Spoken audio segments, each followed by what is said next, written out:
Hello everyone, मेरा नाम है कुशाग और ये है आपका अपना यूट्यूब चैनल केमिस्ट्री इजी है। तो आज हम स्टार्ट करने जा रहे हैं थर्मोडायनामिक्स का लेक्चर नंबर सेकंड। ठीक है, तो आज हम कई टॉपिक्स डिस्कस करेंगे, जैसे थर्मोडायनामिक जो हमारा टर्म है इससे मतलब क्या है, ठीक है, और स्टेट फंक्शन क्या होता है, पाथ फंक्शन क्या होता है, थर्मोडायनामिक्स इक्वेशन ऑफ स्टेट्स क्या है, और हमारा आ जाता है मैक्सवेल इक्वेशंस क्या है। मैक्सवेल इक्वेशन को याद करने की ट्रिक भी देखेंगे आज, और हमारा थर्मोडायनामिक स्क्वायर क्या है।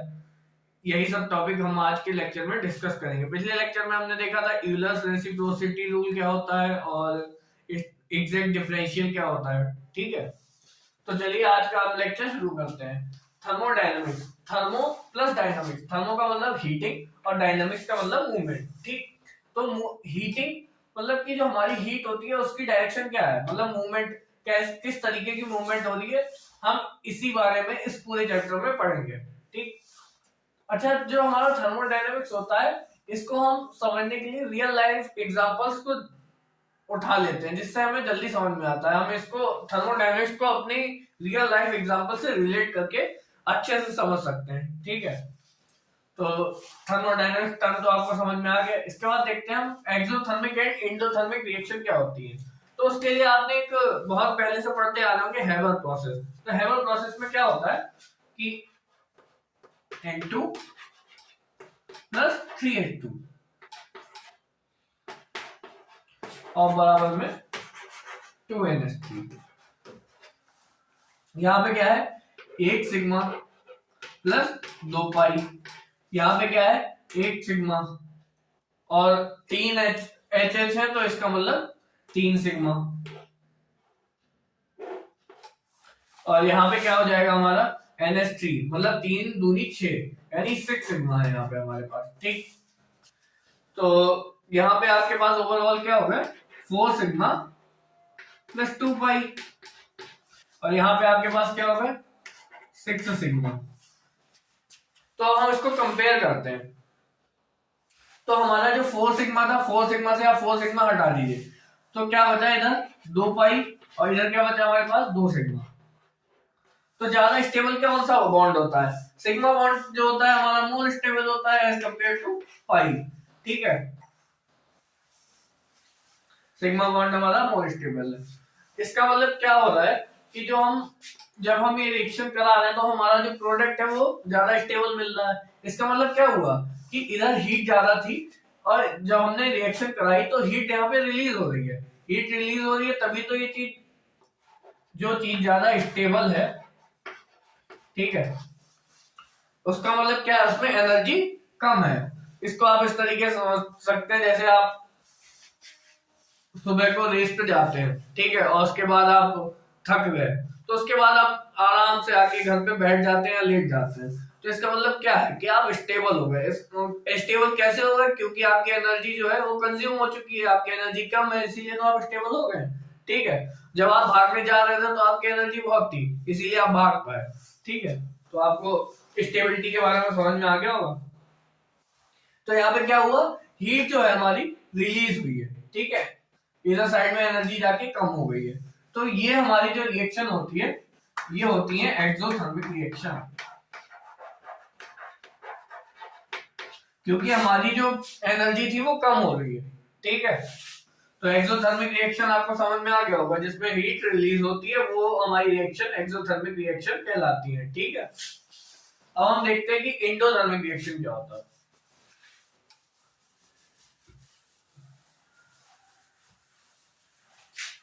एंडोथर्मिक में देखिएगा, इसी रिएक्शन को उल्टा करके लिख देता है।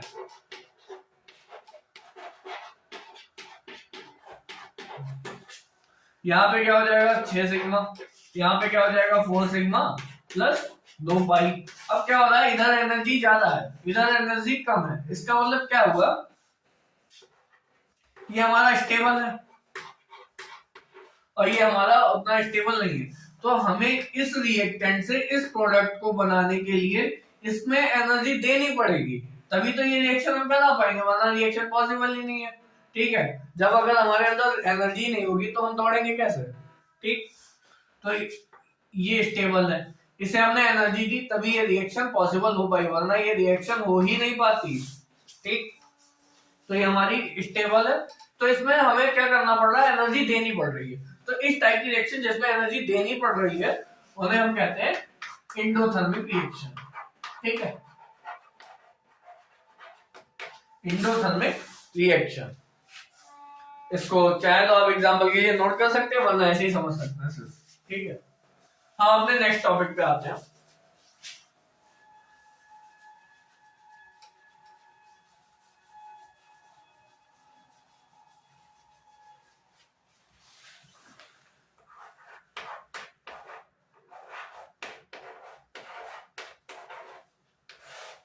State function. ठीक, तो स्टेट फंक्शन को हम किस तरीके से समझ सकते हैं? Properties whose value depend on initial and final state of a system।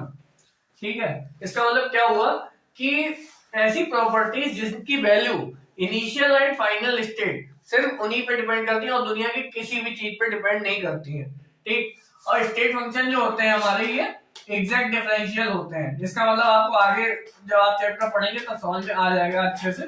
ठीक है, इस लाइन को नोट कर लीजिएगा, जो हमारे स्टेट फंक्शन होते हैं, दुनिया का कोई भी स्टेट फंक्शन हमेशा एग्जैक्ट डिफरेंशियल होगा। ठीक है,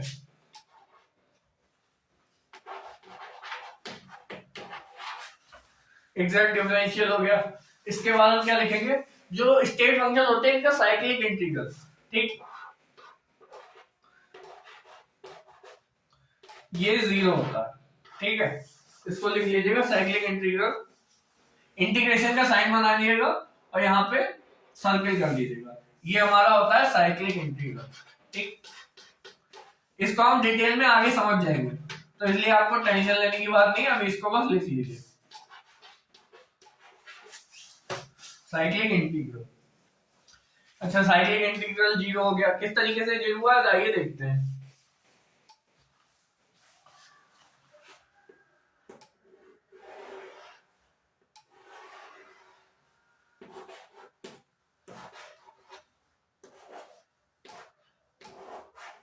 ये देखिए एक तरीके की साइकिल है। ठीक है,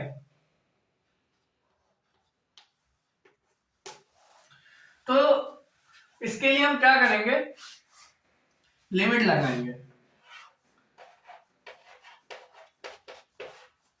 ए to B D Z plus B to A D Z. अब क्या करेंगे, हम इसको हम ऐसे ही रहने देंगे। इसको हम लिमिट को जो है उल्टा कर देंगे। लिमिट उल्टा करेंगे तो साइन माइनस का हो जाएगा, प्लस वाला जो साइन है वो भी उलट हो जाएगा। ठीक है, और ये हो जाएगा हमारा ए बी डी जेड। आप देख सकते हैं ये दोनों क्रॉस हो चुके हैं, इसका मतलब जीरो। तो हम क्या देख सकते हैं, जो साइक्लिक इंटीग्रल है उसकी वैल्यू हमारे पास किसी भी स्टेट फंक्शन के लिए क्या आ गई, जीरो। ठीक है, इसको नोट कीजिएगा।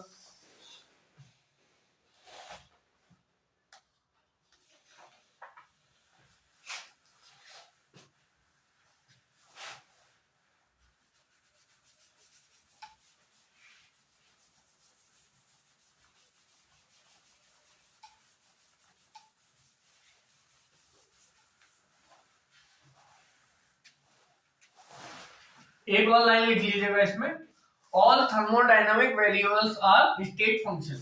ठीक है, ऑल थर्मोडायनामिक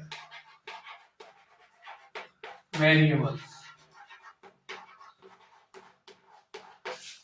जितने भी थर्मोडायनामिक वेरिएबल्स होते हैं वो स्टेट फंक्शन होते हैं। इसका एग्जांपल के लिए हम लिख सकते हैं, हमारे थर्मोडायनामिक वेरिएबल कौन से होते हैं, यू हो गया हमारा, एस हो गया हमारा, एच हो गया, ए हो गया, जी हो गया। ठीक है, इसका मतलब ये तो आपको पता है, internal energy, entropy, enthalpy, Helmholtz energy. ठीक है, और गिब्स फ्री एनर्जी। इसको लिख लीजिएगा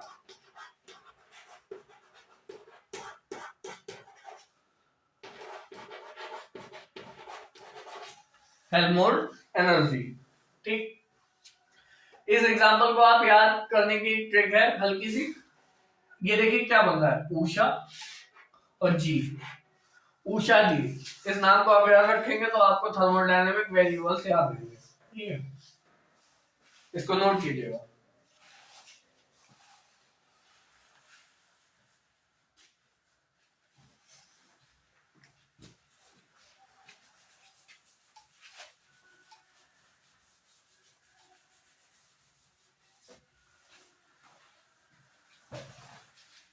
नेक्स्ट आता है हमारा path function.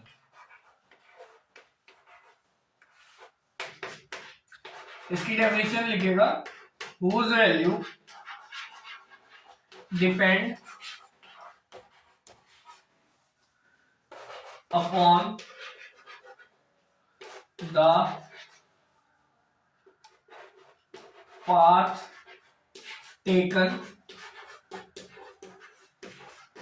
for the process।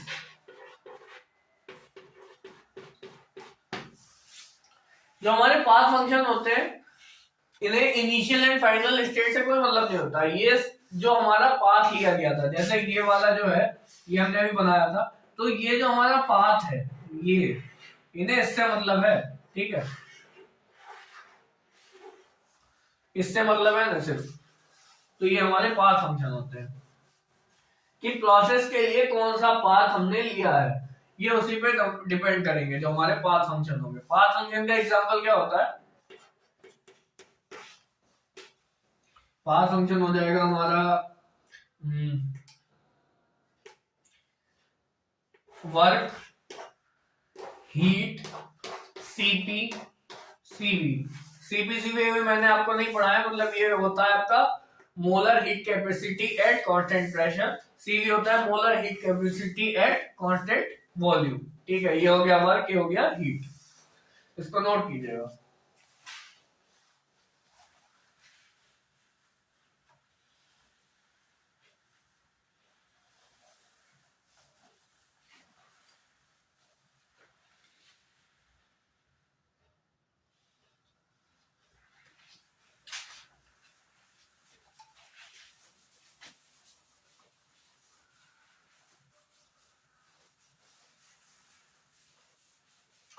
अब हम नेक्स्ट टॉपिक पे बढ़े हैं, उससे पहले हम एक थोड़ी सी चीज रिवाइज कर लेते हैं, जिससे कि आपको आगे थर्मोडायनेमिक स्क्वायर और मैक्सवेल इक्वेशन समझने में दिक्कत ना हो। ये देखिएगा, dz equal to mdx plus mdy कोई इक्वेशन है, ये हमने ले ली।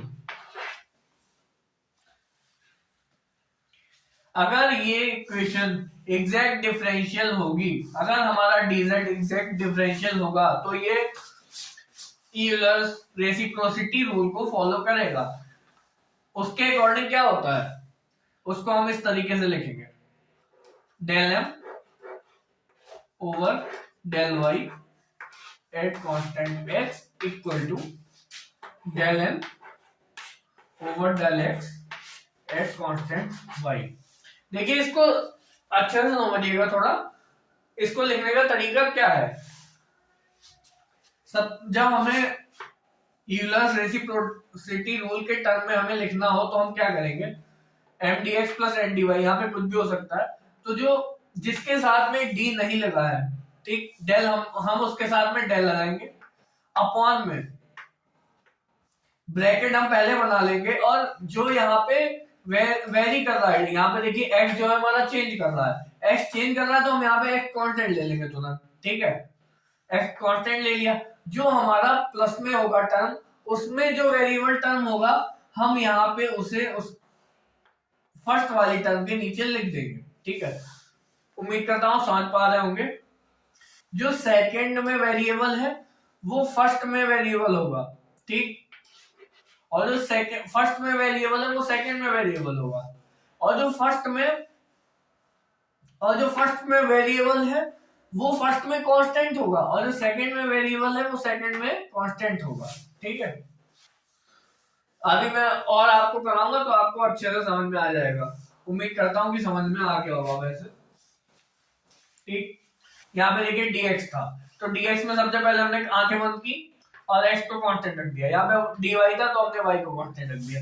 ठीक, एम को ऊपर लिखना है, जिसके साथ में डी नहीं है उसे ऊपर लिखेंगे, डेल के साथ में लिख दिया। नीचे डेल लगाया, इधर इधर एन था तो डेल एन लिख दिया। अब इसमें भी नीचे डेल लगाया, इसमें भी नीचे डेल लगाया। अब यहाँ पे देखिए ये फर्स्ट टर्म है, तो इसमें हम सेकंड टर्म का जो वेरिएबल टर्म है उसे ले लेंगे। तो यहाँ पे dy था, यहाँ पे dy लिख दिया, यहाँ पे dx था तो यहाँ पे dx लिख दिया। Okay, simple. आगे देखते हैं।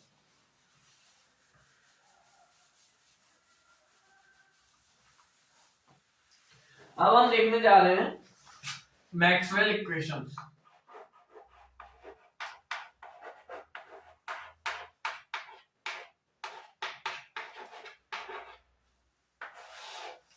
चार हमारी मैक्सवेल इक्वेशंस होती हैं, ठीक। वैसे तो उन्हें याद करना मेरे बस की तो बात नहीं है, तो हम उसको एक ट्रिक से बहुत आसानी से याद रख सकते हैं, ठीक है। उसे हम बोलते हैं थर्मोडायनामिक स्क्वायर। और थर्मोडायनामिक स्क्वायर का आपका न्यूमेरिकल्स में बहुत यूज होगा, सीएसआईआर, नेट और गेट के पेपर में इससे रिलेटेड एक दो क्वेश्चन तो हर बार देखने को मिल ही जाते हैं, ठीक है। थर्मोडायनामिक स्क्वायर से रिलेट जरूर कर रहा होगा आपका क्वेश्चन जो भी आएगा सीएसआईआर, नेट या गेट के एग्जाम में, ठीक है।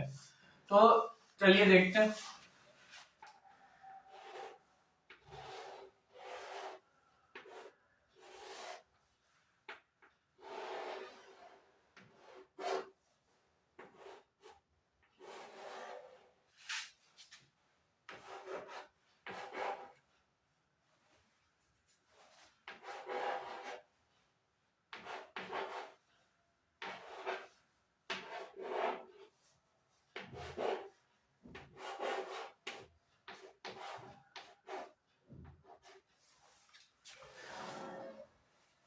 देखिएगा ये हमारा थर्मोडायनामिक स्क्वायर है। कहिए तो मैं इसको इधर बना देता हूँ, उधर हो सकता है आपको लाइट में दिख ना रहा हो।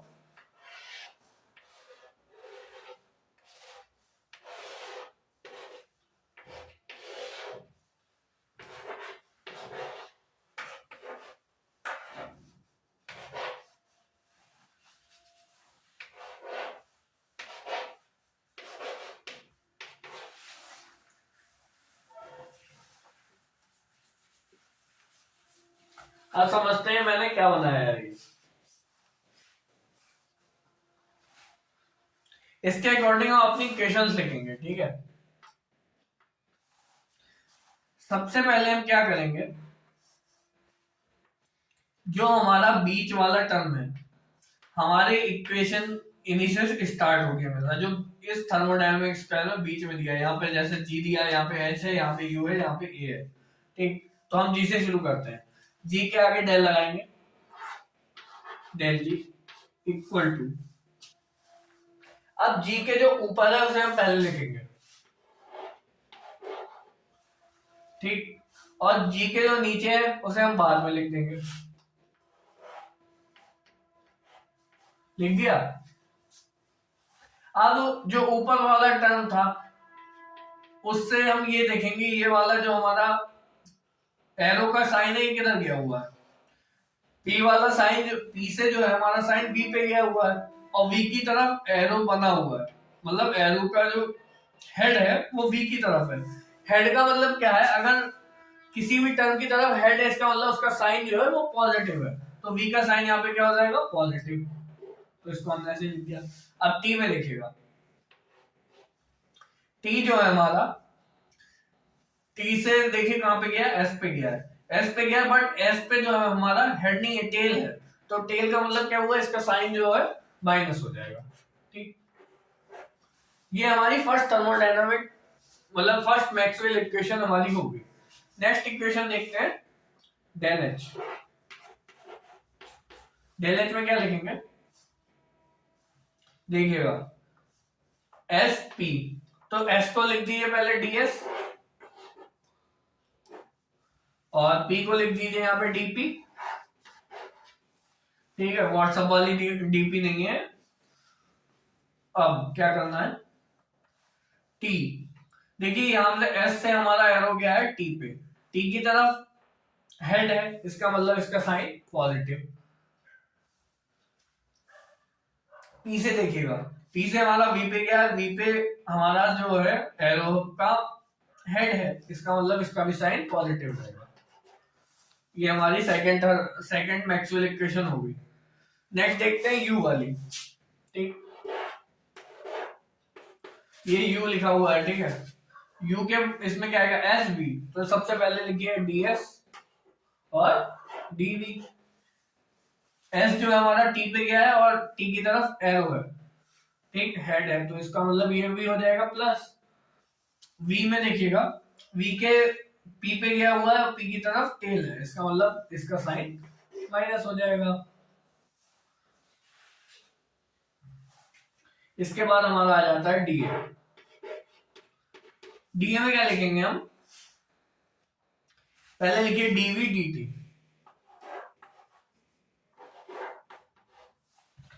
टी लिख लिया। इसके बाद हम जाएंगे वी से, जाएंगे हम पहले पी पे, ठीक। वी से देखिए एरो कहां गया हुआ, पी, बट इसकी तरफ टेल है, तो इसका मतलब इसका साइन हो जाएगा minus, minus P D V हो गया। टी से देखिएगा, टी से एस पे जाएंगे, एस की तरफ भी टेल है, इसका मतलब इसका साइन भी माइनस हो जाएगा। तो ये हमारी 4 मैक्सवेल इक्वेशन जो होती हैं उनको हम इस तरीके से लिख सकते हैं। अब बात आती है कि इसे याद कैसे करेंगे। तो इसको याद करने की बहुत अच्छी सी ट्रिक है, मैं आपको लिख देता हूं, नोट कीजिएगा।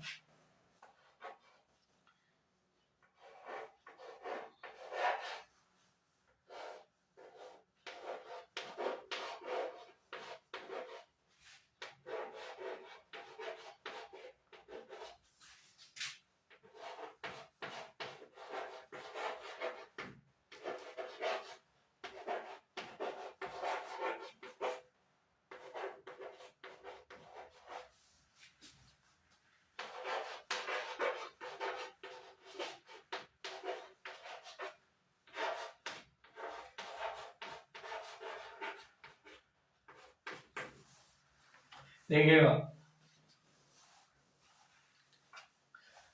Good people have studied under very amazing teachers, ठीक। तो गुड पीपल, तो यहां से शुरू करेंगे, ठीक है। एक इस तरीके का हम बनाएंगे रेक्टेंगल, ठीक है, और उसके मिडिल से शुरुआत करेंगे, यहीं से हमेशा करेंगे, ठीक है। तो good people have studied under very amazing teachers, ठीक है। उम्मीद करता हूं आपको याद हो गया होगा। और एरो के जो हमारा हेड होगा वो हमेशा नीचे को रहेगा, ठीक। इस तरीके से हम इसको बनाएंगे। अभी आपको बहुत सारे क्वेश्चन जब आप प्रैक्टिस करेंगे आपको ऐसे ही लग जाएगा ये, तो ठीक है, इतना कोई लोड लेने की जरूरत नहीं है। इस ट्रिक को बस याद रखिएगा, आपको कभी दिक्कत नहीं होगी। तो आप नोट कर लीजिएगा, इसमें इस ट्रिक को नोट कर लीजिएगा। गुड पीपल, देखिए जी, फिर आ गया पी हमारा, फिर आ गया H, S, U, V, amazing A और टीचर, ठीक है। इसको लिखिएगा।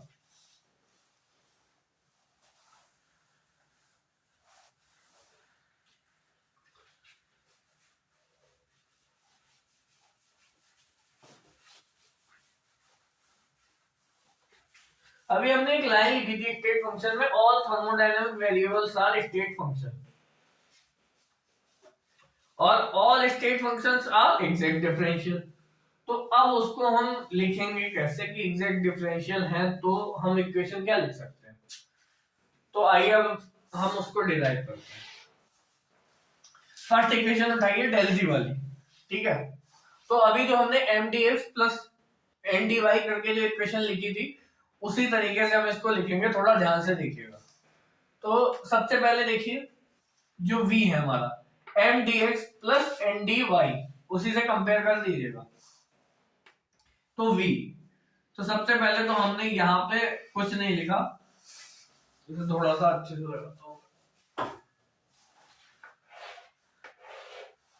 सबसे पहले हमने इक्वल का साइन लगाया, एक टर्म हमारे पास ये है, एक टर्म हमारे पास ये है। इसमें हमारे पास क्या वेरिएबल है, p, ठीक है। डेल p के साथ में डेल लिखा है, इसका मतलब ये वेरिएबल है। तो इसे हम जब लेफ्ट हैंड साइड में लिखेंगे तो कांस्टेंट लिख देंगे, उसमें t जो है हमारा वेरिएबल है तो उसे कांस्टेंट लिख देंगे। क्या आप इधर करेंगे, ऊपर क्या करेंगे, डेल v, ओवर जो इक्वल के उस साइड में, मतलब माइनस के उस साइड में जो है हमारा वेरिएबल, उसे हम इसके नीचे लिख देंगे, ठीक। और अब इधर करेंगे ऐसे, डेल एस ओवर जो इधर वेरिएबल है हम उसे इधर लिख देंगे, ठीक है, क्रॉस चलता है ना। तो ये आपका एग्जैक्ट डिफरेंशियल, अगर हमारा जो जी है ये स्टेट फंक्शन है, ठीक है, स्टेट फंक्शन है और थर्मोडायनामिक वेरिएबल भी है, थर्मोडायनामिक वेरिएबल है इसीलिए एग्जैक्ट डिफरेंशियल होगा, एग्जैक्ट डिफरेंशियल होगा तो ये यूलर्स रेसिप्रोसिटी रूल को फॉलो करेगा, यूलर्स रेसिप्रोसिटी रूल को फॉलो करेगा तो इसका मतलब ये इक्वेशन हमारी बन जाएगी, del V over del T at constant P equal to del S over del P at constant T, ठीक है। ये हमारी फर्स्ट इक्वेशन जो है डिराइव हो चुकी है for exact differential. Second equation को देखते हैं, ध्यान से देखिएगा, एक बार सीख लीजिए, आगे कभी कोई दिक्कत नहीं होगी। सबसे पहले क्या करेंगे हम, इसमें एस जो है वेरिएबल है इसे कांस्टेंट मान लिया, यहाँ पे भी वेरिएबल है इसे कांस्टेंट मान लिया, सबसे पहले ऊपर उठाया टी, दूसरी तरफ वेरिएबल क्या है वी, तो इसे उसके नीचे लिख लिया, इसमें क्या करा डेल पी ओवर, क्या कर रहा हूं मैं, सॉरी मैंने नीचे वाली इक्वेशन लिख दी है, डेल टी, इसमें वेरिएबल पी है तो पी को ऐसे लिखा, यहां पे क्या आ जाएगा डेल वी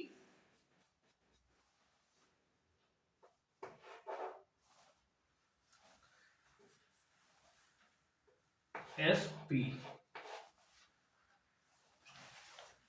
डेल वी और del S, del V over del T, del S over del P, ठीक है, at constant T at constant P.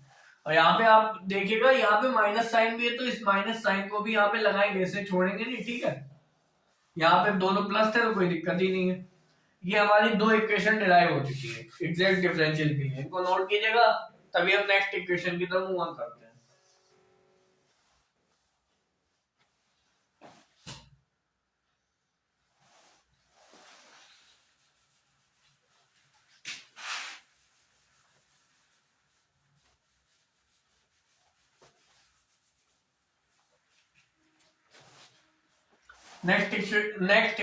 Next equation क्या बनेगी हमारी, देखिए del T over del V at constant S equal to del P over del S at constant V, minus minus sign को leave नहीं करेंगे, हमेशा लिखेंगे, ध्यान रखिएगा इस बात का। नेक्स्ट इक्वेशन, एक इक्वेशन बहुत अच्छे से देख लीजिए लास्ट वाली, इसमें सबसे पहले तो माइनस साइन लगा लीजिए। अब क्या करना है, डेल वी है, यहाँ पे वी जो है वेरिएबल है तो उसे हमने कांस्टेंट मान लिया, इधर टी वेरिएबल था तो उसे कांस्टेंट कर दिया, माइनस साइन लगा लिया, ठीक है, यहाँ पे माइनस साइन है। अब क्या करना है, सबसे पहले जो यहाँ पे P जिसके साथ में डेल वाला टर्म नहीं है उसके साथ में डेल वाला टर्म लिख देंगे, इधर S के साथ में नहीं है तो डेल S लिख देंगे अपॉन अपॉन। तो अब यहाँ पे क्या करेंगे, V को हमने कांस्टेंट किया है तो यहाँ पे आ जाएगा हमारा del P over del T, जो उधर वाला वेरिएबल था वो इधर आ जाता है, जो इधर वाला वेरिएबल होगा वो उधर चला जाएगा, इसका मतलब उधर क्या चला जाएगा डेल V। ये हमारी चारों मैक्सवेल इक्वेशन का डेरिवेशन था, ठीक है, उनको लिखने का तरीका था, डेरिवेशन तो नहीं कह सकते हैं।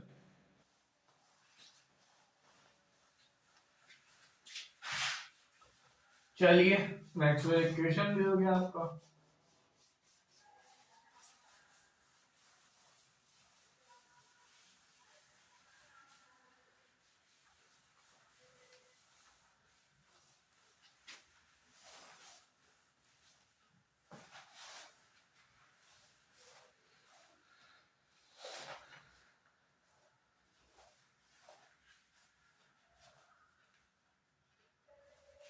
अब एक क्वेश्चन आपको मैं दे रहा हूं, लिखिएगा।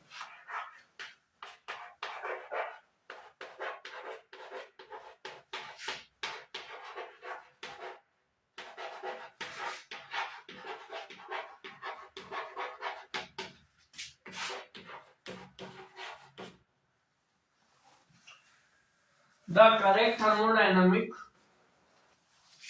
relation, the correct thermodynamic relation among the following is,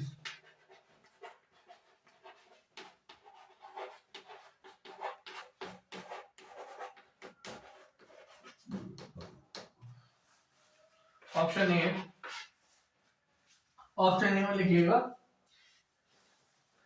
del U over del S at constant v equal to minus p, sorry option B लिखिएगा del H over del V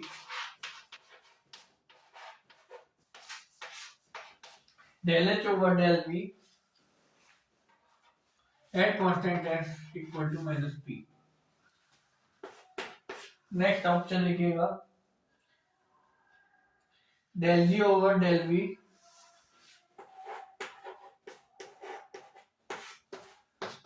del g over del v at constant s equal to minus p। Next option लिखिएगा del a over del v del a over del v at constant s equal to minus s। ठीक, ये minus S है आपका। ये question note कीजिएगा और इसे अपने आप करने का ट्राई कीजिए, उसके बाद मैं आपको कराता हूं।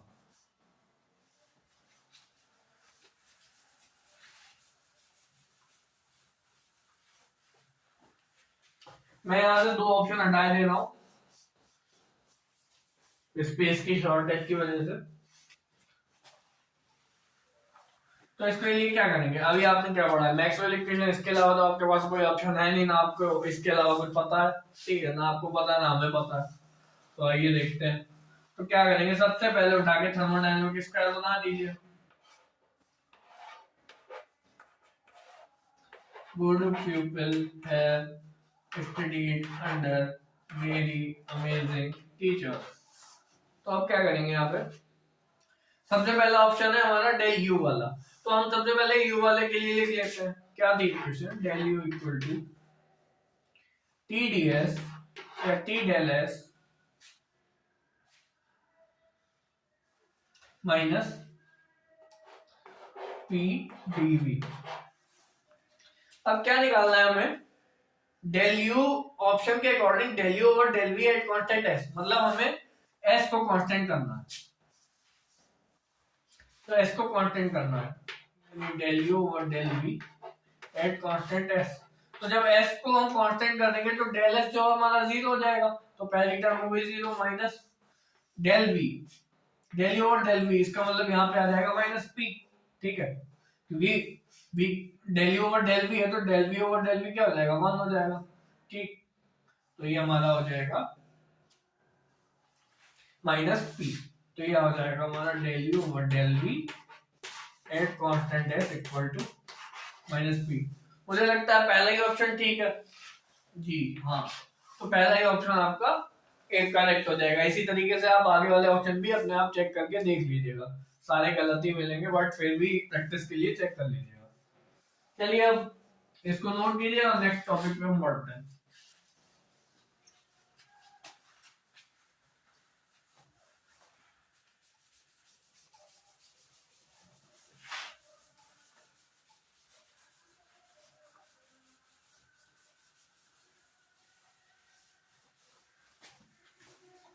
उम्मीद करता हूँ आपको अच्छे से सारी चीजें समझ में आ रही होंगी।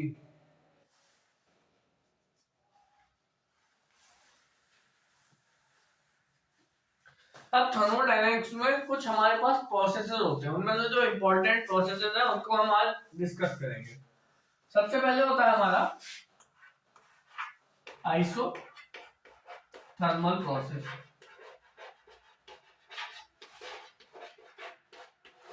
इसके बारे में क्या जानते हैं? आइसोथर्मल। आइसोथर्मल का क्या मतलब है कि जो टेम्परेचर में चेंज है वो आइसोथर्मल प्रोसेस में नहीं होता है। इसका मतलब क्या हुआ, डेल्टा इज इक्वल टू 0 और T इक्वल टू कांस्टेंट, ये लिख सकते हैं क्योंकि टेम्परेचर हमारा 0 है, टेम्परेचर में जो चेंज है हमारा वो 0 है और टेम्परेचर हमारा कांस्टेंट है। टेम्परेचर हमारा कांस्टेंट है इसीलिए तो हमारा जो टेम्परेचर चेंज है वो 0 है। ठीक है, सेकंड बात करेंगे हम आइसोबारिक। आइसोबारिक क्या होता है? देखिए इसमें बार आ रहा है, बार किसकी यूनिट होती है? प्रेशर की। इसका मतलब क्या कह सकते हैं हम, जो चेंज ऑफ प्रेशर है वो 0 होगा। इसका मतलब P जो है हमारा वो कांस्टेंट होगा। नेक्स्ट आते हैं हम आइसोबारिक। आइसोथर्मल हो गया, आइसोबारिक हो गया। तीसरा होता है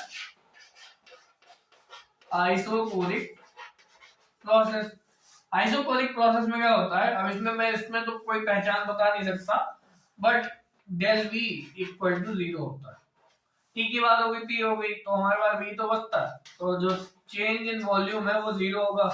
और जो हमारा वॉल्यूम, इसका मतलब क्या है, वॉल्यूम जो है हमारा कांस्टेंट है, वॉल्यूम चेंज ही नहीं हो रहा, तभी तो ये 0 है।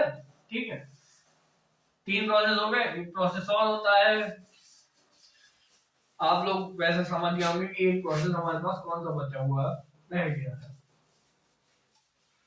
चौथा ये होता है हमारा adiabatic process.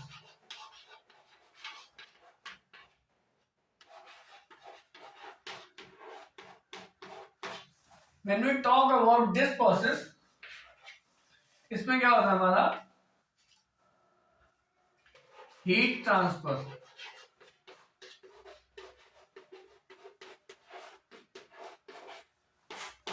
No heat transfer, heat transfer नहीं होता है। इसका मतलब क्या हुआ, Q हीट को रिप्रेजेंट करता है हमारा Q इक्वल टू 0 है। ठीक, अच्छा यहाँ पे जो अक्सर लोग गलती करते हैं वो ये करते हैं कि जैसे अभी हमने पढ़े थे उसी तरीके से इसको भी लिख देते हैं, बट ये गलत है। ये गलत क्यों है? डेल क्यू का मतलब क्या हो गया, Q2 minus Q1। Q2 minus Q1 का क्या मतलब हो गया कि ये हमारी फाइनल स्टेट है, ये हमारी इनिशियल स्टेट है। इसका मतलब तो ये जो हमारा Q है स्टेट कोऑर्डिनेट स्टेट फंक्शन होना चाहिए। स्टेट फंक्शन तो होता नहीं है Q, हमारा पाथ फंक्शन होता है। इसका मतलब हम डेल Q इक्वल टू 0 नहीं लिखेंगे, Q इक्वल टू 0 लिखेंगे। इस बात को अच्छे से याद रखिएगा। ठीक है, चेंज इन Q 0 नहीं है, Q 0 है, मतलब हीट ट्रांसफर हो ही नहीं रही है तो Q 0 हो जाएगा। ठीक, इसको कभी भी नहीं लिखेंगे। और अगर बाई चांस कभी कंफ्यूजन के लिए पेपर में आपको लिखा मिल जाता है, मान लीजिए आपको ये लिखा मिल गया कि DQ लिखा हुआ है, ये लिखा है आपके पास DQ, इसका मतलब क्या है कि स्मॉल चेंज इन Q। ठीक है, इसका मतलब डेल्टा Q नहीं है, मतलब Q2 माइनस Q1 नहीं है। इसका मतलब क्या है, small change in Q, infinity small change in Q। ठीक, लिख लीजिएगा इसको अगर चाहे तो, वरना तो कोई बात ही नहीं है, इसमें कुछ ऐसा कुछ नोट करने लायक है नहीं।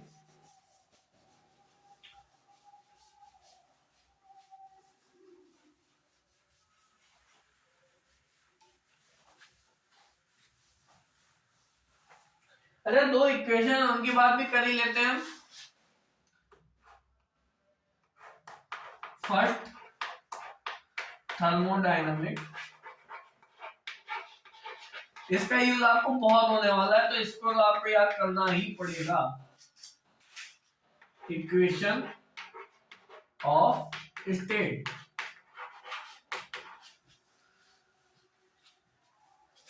इसको हम क्या लिखेंगे देखिएगा।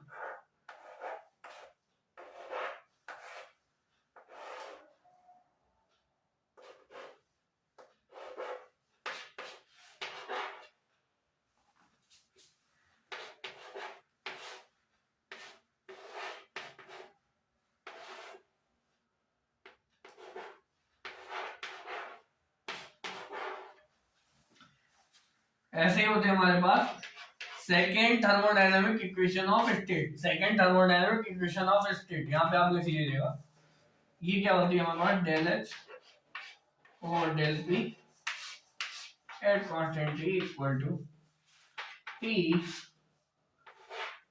del v over del t at constant p plus v यहाँ पर माइनस।